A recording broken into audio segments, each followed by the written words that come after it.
bem-vindos a mais um vídeo no canal Escancarando a Educação.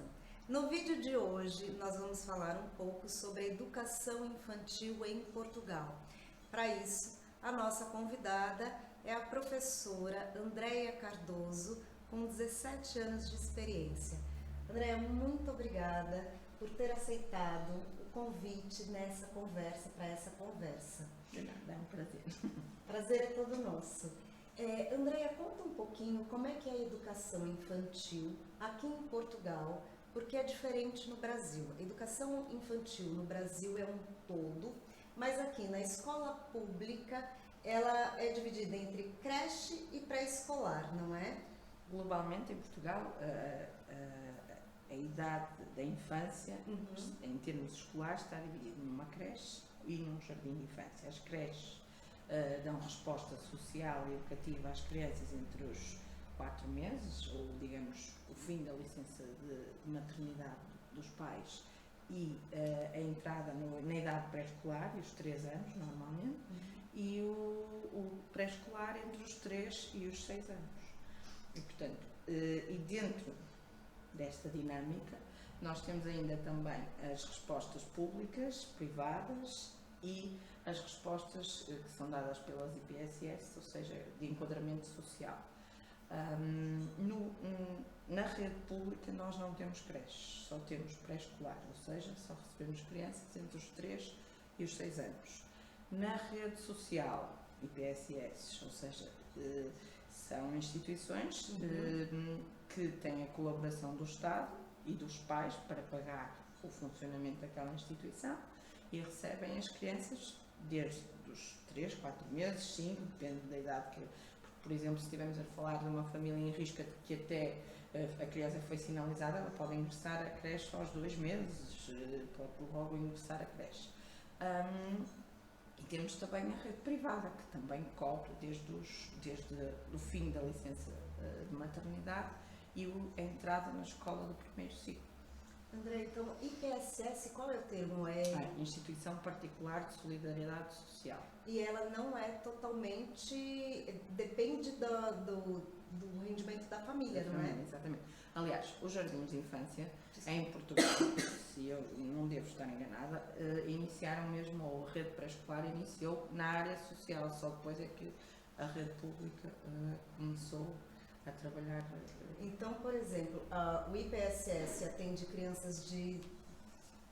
Enfim, as IPSS ou a rede privada atendem as crianças desde o fim da licença de maternidade dos pais até à entrada da escola do primeiro ciclo. Ok. Isto na resposta à primeira infância. Na rede pública não há creches públicas, portanto só há a resposta para a primeira infância a partir dos 3 anos. Claro que se for uma criança que completa 3 anos em outubro, novembro ou dezembro, ela também vai entrar para, se houver vaga, pode entrar para uma rede pública. Então, por exemplo, se eu tivesse um filho com idade que a escola pública não comporta, esse meu filho teria de ir para um IPSS? Sim. Ok. Em Portugal, além das IPSS e da rede privada, tens também uma resposta que é as AMAs. AMA familiar. Exatamente. Conta um pouco para nós. As AMAs têm o mesmo enquadramento, ou um enquadramento semelhante às creches da rede das IPSS, que são tuteladas pela Segurança Social. Portanto, estamos a falar de AMAs legalizadas e que pertencem à Segurança Social. Só uma pergunta, AMA familiar não necessariamente tem formação em educação infantil ou obrigadas? Não é obrigada a ser educadora de infância. Okay. Não. Não é obrigada a ter uma licenciatura, mas é obrigada a ter uma formação na área, portanto, o equivalente a um auxiliar da ação educativa. E depois há uma formação mais específica para que se possa licenciar como AMA social. Então, essa pessoa iria fazer uma formação, seria esses centros de formações que a gente vê, como o ENA, como o CRIAP, centros de formações que são convencionais, que tenham convenção com a Segurança Social e que a Segurança Social valide as competências que aceite, não é? As competências onde essa pessoa estudou. Que interessante. E aí, essas AMAs, elas fazem, voltando um bocadinho, essas AMAs, elas são autorizadas pela Segurança Social. Sim. Não necessariamente precisa ter uma formação na licenciatura, mas precisa ter uma formação vinculada à própria Segurança Social, não é? Que a Segurança Social valide. Valide, ou seja, exato. Tu também não podes, com qualquer curso, ser educadora de infância. Tem que ser um curso que seja validado. O mesmo acontece com as AMAs, que não têm que ter uma licenciatura, mas têm que ter uma formação específica e validada pela Segurança Social, que eu não tenho tanto conhecimento sobre isso, apesar de já ter sido coordenador, já ter tido comigo, em sítios onde trabalhei, estágios de colegas que iriam ser futuras AMAs. Olha, que interessante. E essas AMAs familiares, elas atendem, então, o próprio nome diz, não é? Elas atendem nas próprias casas delas. Normalmente, sim. Tem que cumprir, assim como uma creche, tem que cumprir determinados regulamentos para poder abrir as portas, não é? Elas também, nas casas delas, têm que ter determinadas condições, nomeadamente em termos de sala de atividades, de sala de dormir, porque normalmente estamos a falar de respostas para crianças, bebés, até 1, 2 anos, 3. E também tem limite de quantidade de crianças, sim. Não é? Eu não tenho, neste momento não sei dizer isso ao certo, mas eu penso que era 2, 3 crianças no máximo por ano. Ok. Voltando um pouco, você disse que trabalhou como coordenadora numa escola, numa instituição. Como é que foi? Educadora de infância. Sim. Você coordenava as educadoras de infância. A minha maior experiência nestes 17 anos de serviço é realmente nessa área. Eu fiz o meu estágio, o meu curso no Centro Social Paroquial de Lousado, agora chamado Mundos de Vida, e passados uns meses de terminar o meu estágio, a educadora com quem eu estagiei mudou de emprego e surgiu a vaga com o grupo que eu já tinha trabalhado e, entretanto, fui contactada, apesar de já estar a trabalhar noutro sítio, decidi mudar e fui trabalhar para Mundos de Vida. E comecei a trabalhar, portanto, com uma sala de 5 anos e depois fui trabalhar para a creche, mais um ano na creche, e a partir desse ano, além de ser educadora, acumulei a função de coordenadora. Isso é algo que eu gostaria de conversar com você, porque em Portugal a coordenadora tem essa mistura com uma função ainda dentro da sala de aula, diferente no Brasil, André. No Brasil a gente tem a coordenadora pedagógica, que só é coordenadora pedagógica, ela não tem sala de aula. Entretanto, ela dá resposta a todas as professoras, enfim. Como é que foi esse seu trabalho? Foi assim, não? Aqui não é completamente regra que assim seja, porque eu tenho as duas experiências. Ou seja, tu seres educadora e coordenadora de um equipamento social ou público, depende muito do número de salas que estás a coordenar. Enquanto, no meu caso específico, enquanto a Mundos de Vida era uma instituição mais pequena, e eu estive só realmente com a coordenação e tinha o trabalho direto como educadora da sala. A dada altura passado 2, 3 anos de eu lá estar, nós começamos a crescer, aumentamos o número de crianças em creche, aumentamos o número de crianças e salas em pré-escolar. Agora já mais recentemente, há cerca de 7, 8 anos, também, ainda digo aumentamos porque esta experiência é muito recente e eu ainda também faço parte dos órgãos diretivos da instituição, portanto também crescemos para o primeiro e para o segundo ciclo. E por esse motivo não era possível a pessoa que coordenava este tipo de equipamento ter uma sala. Mas na realidade em que eu estou neste momento, não é? Que é um agrupamento de escolas públicas, a maioria das coordenadoras de equipamento têm trabalho direto, portanto têm a sua sala e a seguir fazem a coordenação do equipamento. Como é que fica esse trabalho, Andréia? Porque esse professor, ele tem que, de repente, ele é professor, tá o clique. de repente ele muda de papel, é o coordenador, tem que dar outro clique. Como é que é? Não é muito... É desafiante, é cansativo, com certeza. Na rede pública, eu na parte da coordenação ainda não tenho qualquer tipo de experiência e agradecer não vir a ter. Mas do que eu vejo das colegas que estão neste momento a coordenar, e muitas delas nos equipamentos em que eu estou são professoras de primeiro ciclo, porque têm normalmente creche, têm jardim de infância, primeiro ciclo, e normalmente são, mas também estão numa escola em que é educadora do equipamento, que é coordenadora. Portanto, elas tentam aqui balancear da melhor forma. Normalmente estamos a falar de pessoas com muita experiência, no caso da rede pública, e isto também, de certa forma, não é inibidor, até é facilitador, porque já conhecem muito bem o alinhamento, o funcionamento da máquina e, portanto, as coisas correm relativamente bem. Mas se tu perguntares se alguém gostaria de só ficar numa função, claro que sim. Todo mundo, não é assim, não é por não gostar, não é porque é mesmo cansativo, não é? Sim. Acredito que seja. No caso de também há um apoio, quando estás a falar de um agrupamento de escolas, também há um apoio administrativo e hierárquico, também grande.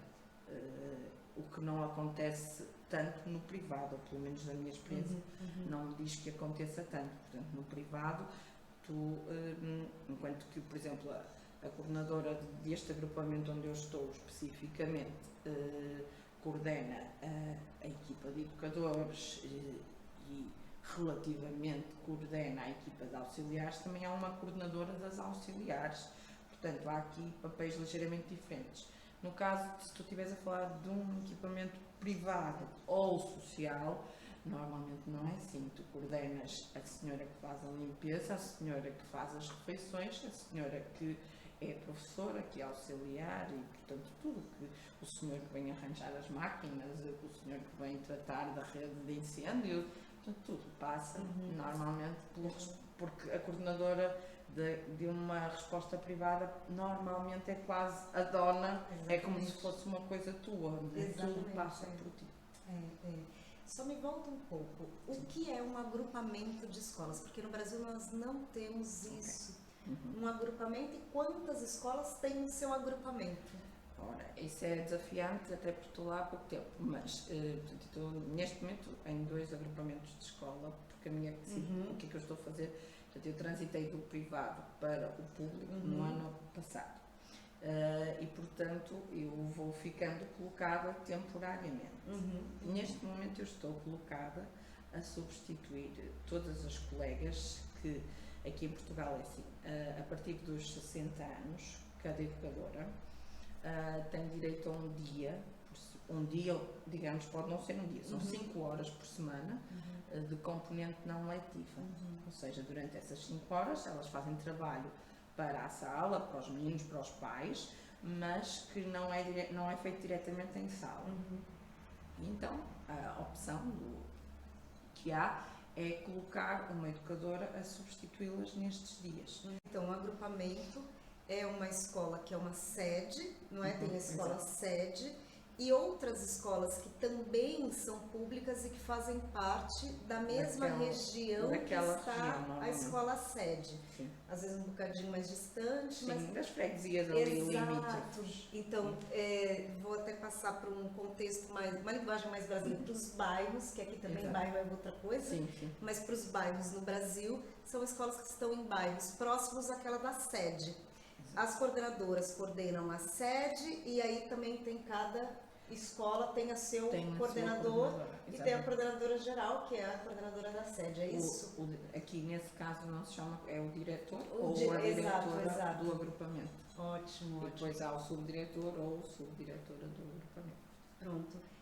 E depois há responsáveis de departamento, por exemplo, há responsável, normalmente o departamento pré-escolar e primeiro ciclo está na mesma pessoa e depois dentro de cada equipamento que tem um pré-escolar e um primeiro ciclo, que normalmente é assim que estão, há uma coordenadora Sempre local. tem aquele que vai centralizar, não é, a comunicação.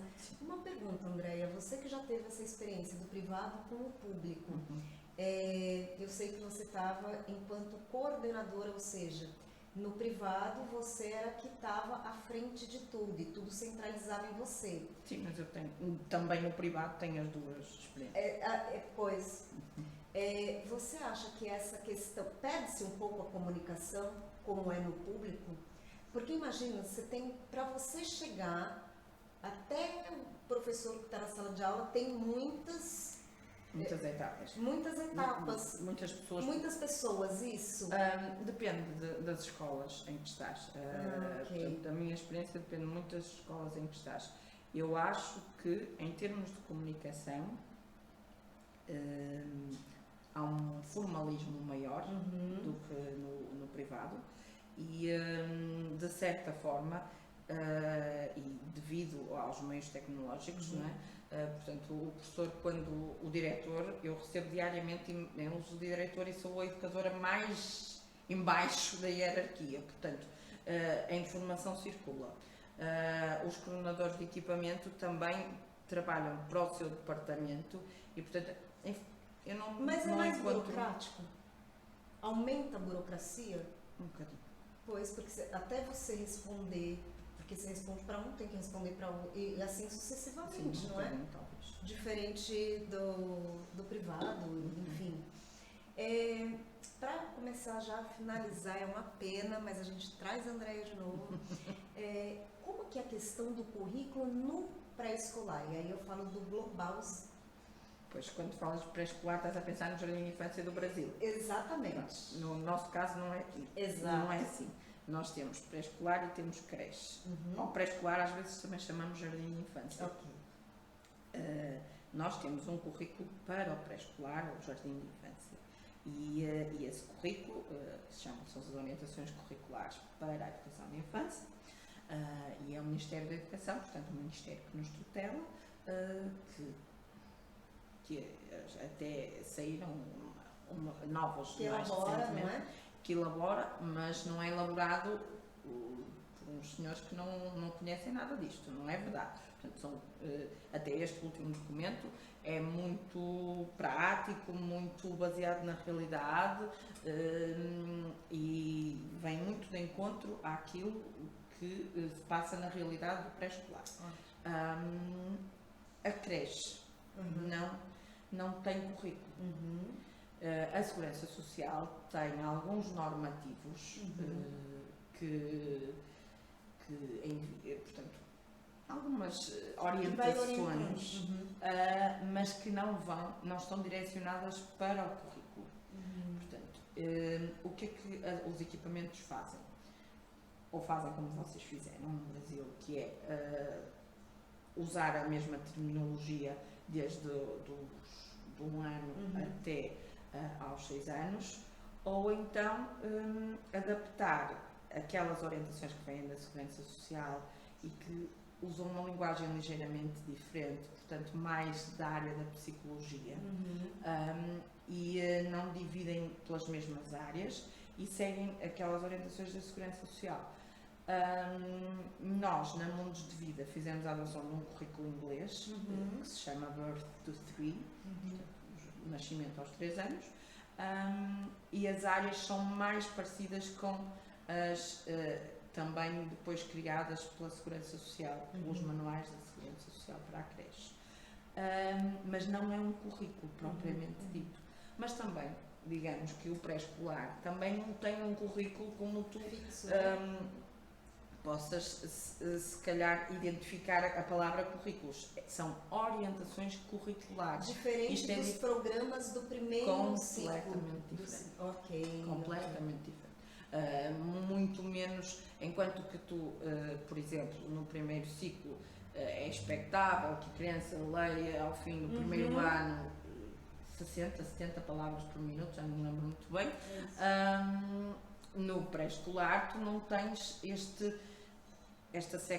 não é sectorial, não é ano a ano, tens as metas de aprendizagem é expectável que até aos 6 anos a criança saiba fazer isto ou tem estas experiências. Essencialmente é assim que a linguagem pré-escolar é esta, que tem esta experiência na área da formação pessoal e social, que tem esta experiência ao nível das expressões e da comunicação e que tem esta experiência ao nível do conhecimento do mundo.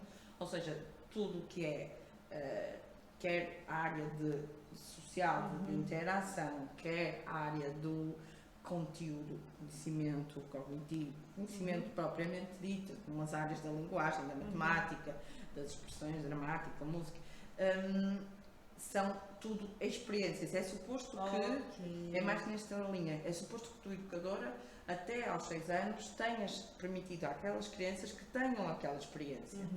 É suposto que a criança, depois de fazer essas experiências, claro, pegue bem no lápis, que consiga saltar a pé juntos, que consiga... Pronto, mas é um currículo mais flexível. Andréia, existe, você falou da linguagem, existe alfabetização ou uma pré-alfabetização no próprio período infantil? Existe. Não formal, mas existe. Ou seja, desculpa te interromper, cada instituição faz como bem entender. No entendimento daquela instituição, se achar que pode... A alfabetização, no sentido, nós temos até em Portugal também, estou a tentar me lembrar do nome, a Cartilha Maternal de João de Deus, que, estou a dizer bem, portanto, já aos 5 anos, que para nós é o último ano de pré-escolar, já aos 5 anos há uma alfabetização completa como no primeiro ano. Portanto, depende da escola em que tu estás. Por não ser algo legalizado, legal... É só orientação. Ok. Percebes? Aí tu fica mais livre para que a escola possa fazer escolher um método. Por exemplo, as educadoras que trabalham com o método João de Deus têm de ser formadas por escolas superiores de educação João de Deus. Porque nenhuma de nós que não tiramos o curso lá, sabemos trabalhar com a cartilha de João de Deus e sabemos ensinar a alfabetização através da cartilha João de Deus. Aqui em Portugal existe uma formação para alfabetização, professor alfabetizador? Específica? Nós temos vários leques de formação, vários leques. Okay. Tens várias ofertas na área da fonologia, várias. Agora, tem que ser a Universidade do Minho. Eu estou a falar mais das coisas que eu conheço mais próximas. A Universidade do Minho, a ES do Porto, a Escola Superior de Educação Paulo Fracinete, estas que conheço melhor, têm várias ofertas de formação, entre outras entidades mais privadas, para que tu possas enriquecer a tua formação especificamente a esse nível. E há vários projetos principalmente universitários, a serem implementados. E, por exemplo, ao nível da alfabetização, eu no ano passado conheci um que eu não conhecia também os terapeutas da fala, que não existiam ou não eram tão visíveis, se calhar, quando eu iniciei a minha formação. Agora estão completamente integrados na nossa prática, ou seja, hoje em dia qualquer educador sabe que quando precisa pode sinalizar para um terapeuta da fala e este trabalho em conjunto tem sido fundamental, na minha opinião. São técnicos que estão muito mais especializados do que nós, apesar de nós podermos fazer formação, nós somos técnicos generalistas e eles são técnicos específicos, assim como outros, como um psicólogo ou como outro tipo de técnico. Eu ia falar do Ralph, que é um programa também para avaliação da linguagem que ajuda, portanto, pega nas orientações para o pré-escolar, vê e no desenvolvimento cognitivo nas crianças dos 3 aos 5 anos, cria parâmetros para os 3, para os 4 e para os 5 anos e diz-te assim, ok, se a criança não consegue fazer determinada coisa, é melhor estar atento a seguir, é melhor sinalizar, portanto tu vais avaliando progressivamente e estes instrumentos são cada vez mais fornecidos. Eu isso sentia muito na Mundos de Vida, aqui tenho sentido também mais que o acesso à formação é muito grande, mas na Mundos Vida tinha mais relacionamento com estas entidades, com as universidades, e as universidades são cada vez mais integradoras, vêm mais à escola e querem trazer mais este tipo de trabalho para ajudar os educadores a especializá-los, educadores, professores. Claro, claro que sim. Para finalizar, o que é educação para a Andreia? O que é educação para mim? A educação é uma área muito ampla, não é? Na minha opinião, não existe educação, tem logo 3 áreas. Tem a pessoa que é educada, tem as pessoas, 3 áreas, 2. A pessoa que é educada e as que a educam, em que é a escola, o meio, os pais. Portanto, há aqui é uma área muito vasta, na qual eu me identifico plenamente e na qual adoro trabalhar. Os seus olhos já disseram tudo, André. Claramente toda a gente que sabe que eu gosto de trabalhar nesta área. Portanto, a educação para mim é um desafio todos os dias e digo mais, é muito mais fácil educar os filhos dos outros que os nossos. Na minha opinião. Muito mais. Andréia, vamos ficar por aqui. Okay. Adorei essa conversa. Obrigada. Um contato, pode deixar? Eu posso deixar o meu e-mail? Pode. andreiacardoso252@gmail.com. Olha, para qualquer coisa, a Andreia está aqui para conversar mais sobre a educação infantil. Muito obrigada, Andreia, de coração. Obrigada. Muito obrigada, adorei conhecê-la. Também eu.